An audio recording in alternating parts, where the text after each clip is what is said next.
¿Cuál fue tu mal presentimiento que escuchaste y que te salvó la vida? Hace aproximadamente 2 años, a mi papá y a mí nos encantaba salir a caminar por la noche. Era algo que siempre habíamos hecho, casi todas las noches. Sin embargo, un día de esos, cuando estábamos aproximadamente a la mitad de nuestra ruta habitual, llegamos a un callejón. Normalmente, nunca le había prestado atención, pero algo en esa noche me dijo que no debía caminar por allí. Tenía una sensación muy mala y le insistía a mi papá que volviéramos a casa. Él seguía restándole importancia y decía que yo solo tenía miedo a la oscuridad y que no iba a pasar nada. Después de unos minutos de discusión, finalmente dimos media vuelta y regresamos a casa. Resulta que aproximadamente 20 minutos después de habernos ido, hubo un ataque completamente aleatorio en ese mismo callejón que dejó a una pobre joven apuñalada, afortunadamente no de muerte, pero con lesiones que cambiarían su vida. Todavía me da pavor pensar qué habría pasado si no hubiéramos regresado. Mi esposa iba a salir de viaje por carretera con amigos a una ciudad más grande para un concierto. Ella ya lo había hecho varias veces antes. Los amigos eran cercanos para ambos, pero por alguna razón, ese día tuve una sensación extraña. Le dije, cariño, no sé por qué y puedes ignorarme si quieres, pero no creo que debas ir. No sé por qué, pero siento que va a pasar algo. Ella sabe que nunca le diría que no haga algo que quisiera hacer. Fue algo inesperado y fuera de lo común para mí, así que decidió quedarse en casa y ver películas conmigo. Unas 2 horas después de que el resto del grupo se fue, recibimos una llamada telefónica informándonos que habían tenido un grave accidente. 2 amigos estaban en el hospital y alguien del otro vehículo había perdido la vida en el lugar del accidente. Si ella hubiera ido, habría estado sentada en el asiento donde fueron golpeados por el otro conductor y es muy probable que no hubiera sobrevivido. Alguien, en algún lugar, de alguna manera me estaba advirtiendo. Y me alegra que ambos hayamos escuchado esa advertencia. Soy mujer, en el momento de mi historia tenía 27 años. Vivía con mi novio y ahora prometido, en la misma casa en la que vivimos hoy en día. Nuestra casa es una pequeña cabaña en la playa con múltiples ventanas en todos los lados. La casa fue trasladada en los años 70 desde un pueblo rural en la playa, a solo unas millas de aquí, a nuestro pintoresco vecindario entre extensos ranchos de ladrillo. Supongo que en ese momento era considerado un pequeño vecindario de clase trabajadora en las afueras de la ciudad. Alrededor del tiempo de mi historia, mi novio solía hacer viajes frecuentes fuera de la ciudad, a menudo por trabajo, pero también ocasionalmente para ayudar a sus padres mayores, que vivían fuera del estado, con su casa, reparaciones, remodelaciones, etc. Normalmente estaría fuera por unas semanas, pero a veces hasta por 2 meses a la vez. En este punto, él había estado fuera de la ciudad por una semana más o menos. Yo seguía con mi vida diaria como siempre, yendo a trabajar en mi horario de 9 a 17, haciendo ejercicio por la noche, tareas domésticas y así sucesivamente. Una noche estaba acostada en la cama a punto de caer en el letargo del sueño inducido por la melatonina. De repente, me desperté completamente con una abrumadora sensación de levantarme y verificar que todas las ventanas estuvieran cerradas con seguro. Pensé que era un impulso extraño. Aparte de que no había revisado las ventanas desde que mi novio se fue, no tenía ninguna razón racional para pensar en las ventanas en ese momento. No había extraños ruidos ni nada por el estilo. A regañadientes me saqué de mi cómodo capullo para revisar las ventanas. La mayoría estaban bien cerradas, pero había algunas que se habían quedado sin cerrar. Puse los pestillos que habían quedado sin asegurar y tropecé adormilada de vuelta a la cama. No pensé más en ello mientras me quedaba dormida. A la mañana siguiente, como de costumbre, me desperté con la abrumadora alarma sonando en mi teléfono y comencé a prepararme para el trabajo. Puse a hervir el agua para mi adorada prensa francesa y me paré junto a la ventana de mi cocina esperando a que el hervidor silbara. Mi cuerpo entero se cubrió instantáneamente de los temidos escalofríos de la verdad, también conocidos como piel de gallina, cuando noté un único corte en la pantalla de la ventana de mi cocina. Absolutamente impactada, corrí hacia la oficina, luego a la habitación de invitados, al lavadero, y como seguramente ya habrás adivinado, querido lector, cada pantalla de mi casa tenía un único corte en ella, un corte lo suficientemente grande como para meter una mano. Todos menos 3 pantallas de las 18 ventanas de mi casa habían sido cortadas. Las tres que quedaron intactas eran las ventanas de mi dormitorio, el dormitorio donde dormí plácidamente mientras alguien intentaba entrar. En ese momento mi hervidor estaba chillando para que lo quitara del fuego. Corrí temblando hacia la cocina para responder al llamado del hervidor, mientras intentaba no desplomarme por el segundo ataque al corazón que estaba sufriendo antes incluso de vestirme. Estaba asustada más allá de toda medida. Llamé a la policía y vinieron a investigar. En la parte trasera de mi casa, notaron una única huella de mano en una de las ventanas. Un policía tomó muestras para huellas dactilares y me dijo que la persona que intentaba entrar llevaba guantes. Por supuesto, no tenía pruebas, pero también creía que la persona debía haber sabido que yo estaba en esa habitación. Nunca se descubrió nada en la investigación. No puedo explicar por qué me levanté de la cama esa noche, pero ahora siempre confiaré en mi instinto. Esto ocurrió hace unos 5 años. Sé que esos cortes no estaban ahí cuando revisé las ventanas esa noche. A menudo preferimos el aire fresco en lugar de nuestro sistema de aire acondicionado. Habríamos notado las pantallas, sin mencionar que mi prometido es un poco obsesivo compulsivo. Desde entonces, hemos instalado luces de movimiento y cámaras. Nada remotamente parecido ha sucedido desde esa noche. Mi novio no pudo regresar a casa de inmediato y permíteme decirte, esas pocas noches a solas después del incidente fueron las noches más aterradoras de mi vida. La policía patrulló regularmente mi vecindario por las noches durante unas semanas, pero nunca se encontró a ningún sospechoso. En la secundaria, una noche estaba despierto hasta tarde. Mi mamá y hermano dormían y mi padre estaba fuera por negocios. Había dejado salir al perro y cuando fui a buscarlo, tuve una sensación mala, como si alguien estuviera afuera. No había realmente una razón para sentirme así, solo estaba oscuro y me asusté, así que puse el cerrojo en la puerta trasera cuando volvimos adentro. En aquel entonces, nunca cerrábamos con llave nuestras puertas. Unos minutos después, el perro estaba bebiendo agua junto a la puerta trasera y de repente se detiene y comienza a gruñir, como un gruñido bajo, hacia la puerta. Yo estaba sentado donde podía ver al perro pero no la puerta. Luego escuché la puerta abrirse y el cerrojo engancharse. El perro comenzó a ladrar como loco y yo subí corriendo las escaleras para despertar a mi hermano. Él salió y miró alrededor, pero no había nadie. Creo que los ladridos del perro lo asustó y se fue, pero no sé quién era ni qué habría pasado si no hubiera cerrado con llave la puerta. Iba conduciendo por una áspera carretera de montaña de regreso a casa desde el trabajo. El paso de montaña termina en un lago y luego conduces alrededor del lago para encontrarte con la carretera principal. Llegué al pie de la montaña y comencé a bajar por la carretera del lago y vi un arco iris brillante y asombroso sobre el lugar. Tuve esta extraña sensación en el estómago y un impulso de detenerme y mirarlo. Con la forma en que brillaba el sol, no tenía sentido que hubiera un arco iris, pero era fascinante. Así que me detuve y lo observé maravillado. Un par de segundos después, tan pronto como volví la vista a la carretera, una enorme roca vino rodando desde el acantilado arriba, a unos 20 metros delante de mí. Golpeó la carretera y pasó por encima de todas las barreras de hormigón mientras caía al lago. Estoy 100% seguro de que habría muerto si no me hubiera detenido.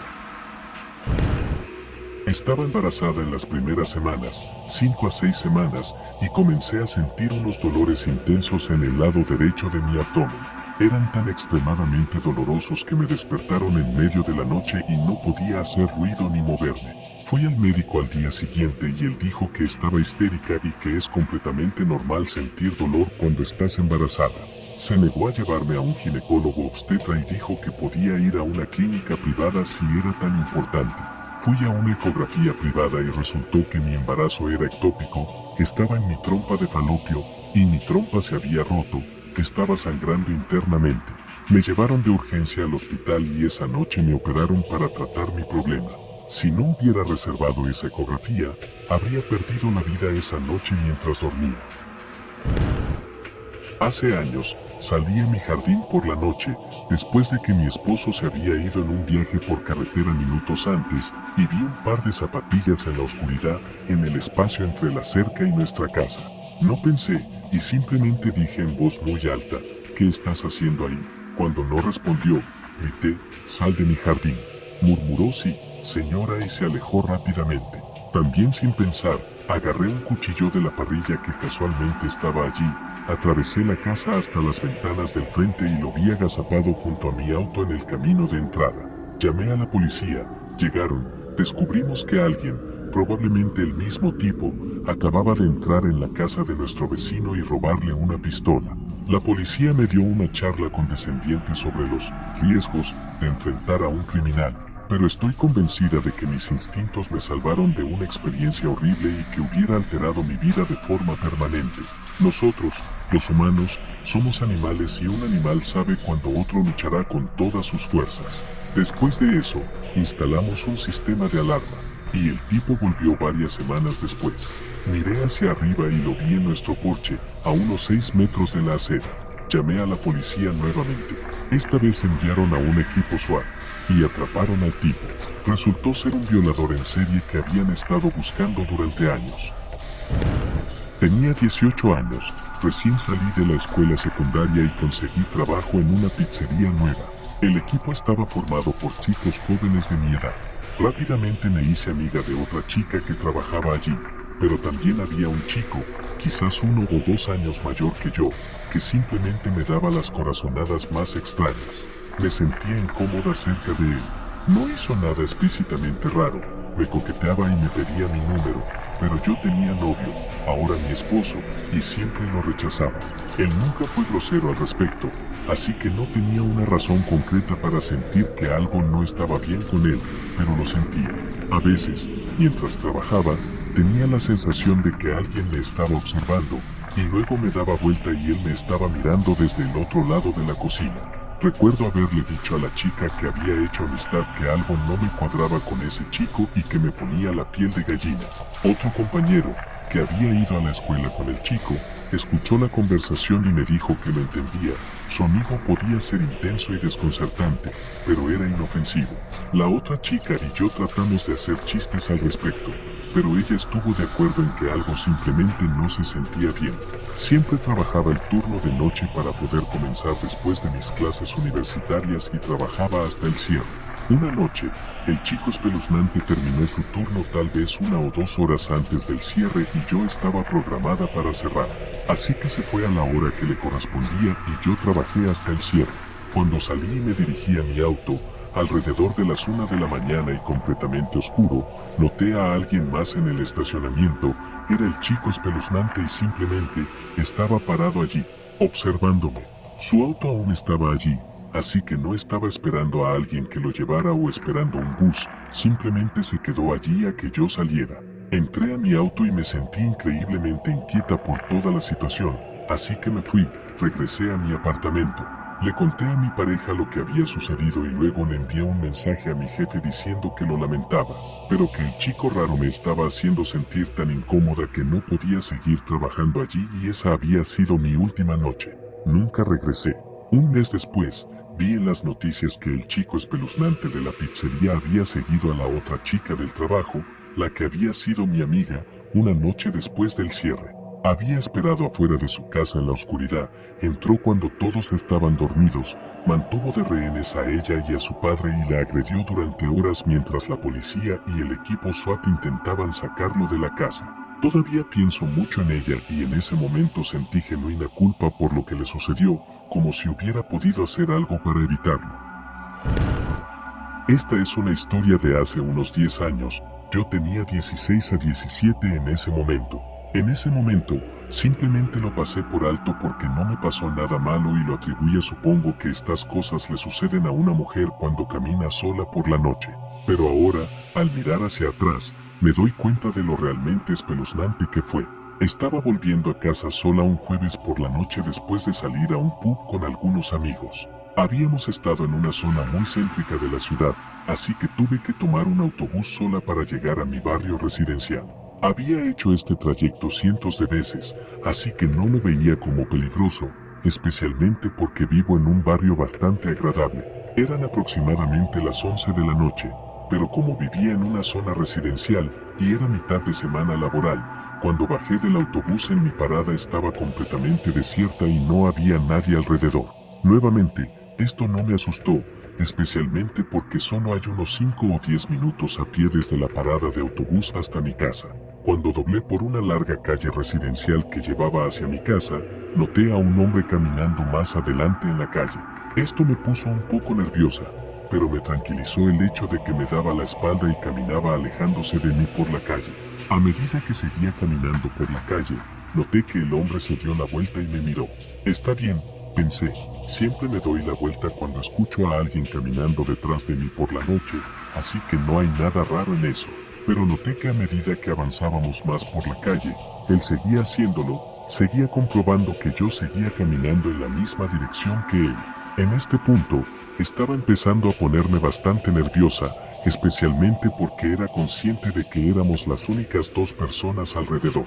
Justo cuando estaba considerando qué debería hacer, él dobló por el camino de una de las casas a nuestra derecha y suspiré aliviada, está entrando en su casa. Solo estaba siendo paranoica todo el tiempo. Las casas en mi área están adosadas y las puertas principales están algo empotradas en un nicho en la parte delantera de la casa. Esto significa que desde donde yo estaba parada, a unos 15 metros de distancia, en realidad no podía ver la puerta principal de la casa, ya que estaba oculta por la pared. Sin embargo, lo vi caminar por el camino y desaparecer en el nicho de la puerta principal, así que mi conclusión lógica fue que se estaba metiendo en su casa. No puedo describir exactamente qué me hizo sentir así, pero después de que se me pasara esa sensación inicial de alivio, de repente tuve un presentimiento muy malo, así que dejé de caminar y simplemente me quedé allí. Había una pequeña voz en mi cabeza que decía: ¿y si solo está tratando de engañarte? La sensación se volvió tan intensa que me bajé de la acera y me agaché detrás de un coche estacionado y simplemente esperé. Después de un par de minutos agazapada detrás del coche, mirando la casa, vi actividad y mi corazón se detuvo. El hombre volvió por el camino, salió a la calle y estaba buscándome, tratando de encontrarme. Debe haber estado esperándome en la puerta, sabiendo que si seguía caminando no me vería hasta que fuera demasiado tarde.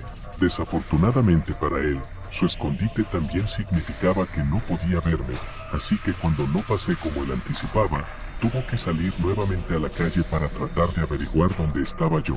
Mirando hacia atrás ahora, probablemente debería haber llamado a la policía en ese momento, pero como una adolescente asustada, mi cerebro de lucha o huida tomó el control y corrí por una de las calles que corrían perpendicularmente a la calle en la que estábamos, ya que sabía que podía usarla para tomar una ruta un poco más larga a casa.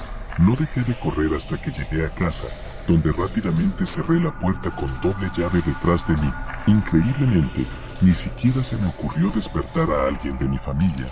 Literalmente me fui a la cama y luego me desperté a la mañana siguiente y fui a la escuela. Me aterra pensar qué habría sucedido si no hubiera tenido de repente una corazonada y dejado de caminar.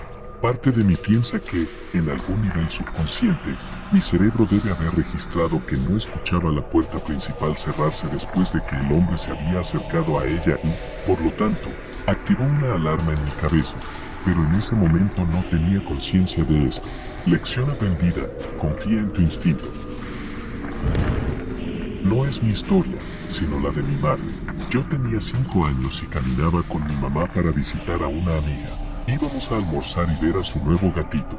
Subimos por la entrada y mi madre se detuvo para mirar la parte frontal de la casa. Se dio cuenta de que todas las ventanas que daban a la calle estaban cerradas con las cortinas bajadas. Muy inusual para su amiga, a quien le gustaba ver pájaros en los comederos colocados en todo el jardín. Rápidamente me levantó y comenzó a bajar por la entrada. Yo protestaba que tenía hambre y quería ver al animal. Mi mamá me calló y me llevó a casa. Esto fue a fines de los años 70, antes de los teléfonos móviles. Llamó a su amiga varias veces y luego llamó a mi padre y le pidió que la revisara, ya que estaba preocupada. Mi mamá tenía razón al estar así. Su amiga había sido atacada brutalmente hasta perder la vida por un intruso. Nunca lo atraparon. Algo acerca de esas cortinas cerradas hizo que mi madre se alejara de esa casa y tal vez nos salvó de un encuentro con una persona malvada. Cuando tenía probablemente 13 años, mi familia y yo estábamos de regreso a casa después de un servicio de iglesia de miércoles por la noche. Mi mamá estaba en el asiento del conductor y yo estaba detrás de ella en la parte trasera. Mi hermano de 5 años estaba en el medio y mi hermana de 10 años al lado de él. Estábamos cerca de la iglesia, pero era una carretera rural y tarde, así que no había luz ni nadie más en la carretera. Estábamos a punto de dar vuelta cuando de repente un automóvil aparece girando desde el mismo punto donde íbamos a girar. Este automóvil pequeño tomó la curva tan rápido que entró en nuestro carril y casi nos choca. Nosotros también nos desviamos mientras intentaban regresar a su carril antes de chocar. Desafortunadamente para ellos, corrigieron demasiado y su automóvil volcó y quedó de lado en la zanja. Mi mamá, por supuesto, frenó de inmediato y salió corriendo del auto para ayudar a quien sea que estuviera adentro. Dio como 3 pasos desde nuestro auto y se detuvo en seco. Mi hermana y yo estábamos allí con la boca abierta sin saber qué hacer. Era verano, así que teníamos todas las ventanas medio abiertas. Escuché a alguien gritar pidiendo ayuda desde adentro y mi mamá empezó a moverse para ayudarlo, pero por alguna razón, se detuvo de nuevo en el centro de la carretera. Otro auto nos pasó volando y el hombre no dudó en bajarse y correr hacia el accidente para ayudar. El hombre llega al automóvil y comienza a abrir la puerta del pasajero para que el tipo de adentro pueda salir. Puedo ver que mi mamá quiere correr y ayudar, pero es como si no pudiera moverse de ese lugar. El buen samaritano que se detuvo detrás de nosotros logra abrir la puerta. El tipo de adentro sale gateando por la puerta. En este punto, mi mamá comienza a retroceder hacia el auto. Cuando miro hacia atrás, él tiene una mirada de locura en su rostro. Mira directamente hacia nuestro auto y mi mamá, y se lanza desde la parte superior del automóvil y golpea al hombre que lo estaba ayudando. Empieza a correr hacia nuestro auto al mismo tiempo que mi mamá se da vuelta y corre hacia nuestro auto. Debe haber sabido que no podía llegar antes que mi mamá, porque cambia de dirección y se mueve hacia el auto detrás de nosotros. Mi mamá salta y cierra nuestras puertas justo cuando el tipo salta al asiento del conductor vacío del auto detrás de nosotros. Acelera antes de cerrar incluso la puerta y casi nos golpea al despegarse por segunda vez. Lo siguiente que sabemos es que el hombre que acababa de ser robado viene corriendo hacia la ventana de mi mamá y comienza a gritar y golpear el vidrio. Mi mamá, por supuesto, está conmocionada y no quiere bajar el vidrio, así que se conforma con bajarlo un poco para que podamos entender lo que está diciendo. Está gritando que llamemos al 911 porque su teléfono estaba en el auto junto con su novia. Entonces, por supuesto, mi mamá empieza a buscar su teléfono para llamar, pero como está tan nerviosa por lo que acaba de suceder, parece que no puede encontrarlo. Así que dejo de mantener a mis hermanos tranquilos por un momento y marco el 911 en mi teléfono y se lo paso. Mientras ella le explica al operador del 911 lo que sucedió, escuchamos un grito de mujer a lo lejos. El hombre que estaba en nuestra ventana sale corriendo y, unos minutos después, regresa con una mujer gravemente herida en sus brazos que resulta ser su novia. Mi mamá desbloquea las puertas en este momento y él la coloca en el asiento del pasajero mientras esperamos a la policía. La novia nos dijo que él la notó mientras se alejaba a toda velocidad, pero ella lo arañó y golpeó mientras intentaba rogarle que detuviera el auto. Sin embargo, él seguía arremetiendo hacia ella y finalmente bajó la ventana y la empujó fuera, yendo a unos 60 kilómetros por hora. La policía finalmente llega y habla con todos nosotros para obtener nuestras versiones de los hechos. Mientras hablaba con uno de los oficiales, la policía le dijo a mi mamá que el hombre había disparado y quitado la vida a un hombre de un complejo de apartamentos. Por eso conducía tan rápido y trataba de escapar. Cuando finalmente llegamos a casa, nos dijeron que nos fuéramos a dormir, pero por supuesto, no podría dormir esa noche. Así que bajé para hablar con mi mamá. Reuní el valor para preguntarle por qué dejó de correr hacia el auto cuando el otro hombre no lo hizo. Me dijo que tenía una sensación tan fuerte de que debía quedarse en el auto con nosotros que era casi como si pudiera escucharla. Cuando lo escuchó gritar pidiendo ayuda, corrió para ayudar de nuevo, pero al igual que la última vez, tuvo la abrumadora sensación de no ir hacia el automóvil. Hasta el día de hoy me pregunto qué habría pasado si mi mamá no hubiera hecho caso a esa sensación. El hombre fácilmente podría haberla dominado y llegar al auto si ella hubiera estado más lejos. También debo mencionar que el hombre fue arrestado esa noche cuando intentaba robar otro automóvil nuevo.